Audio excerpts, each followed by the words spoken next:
C. Joseph Vijay எனும் நான்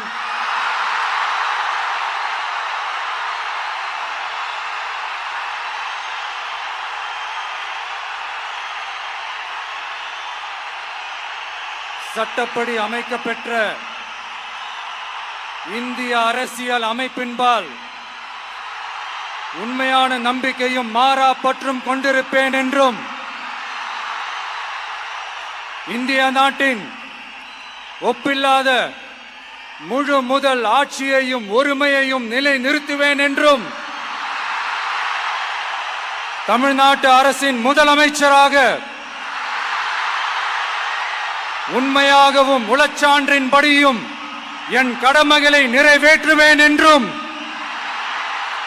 அரசியல் அமைப்பிற்கும் சட்டத்திற்கும் இணங்க அச்சமும் ஒருதலை சார்பும் இன்றி விருப்பு வெறுப்பை விலக்கி பலதரப்பட்ட மக்கள் அனைவருக்கும் நேர்மையானதை செய்வேன் என்றும் ஆண்டவன் மீது ஆணையிட்டு உறுதிமொழிகிறேன்.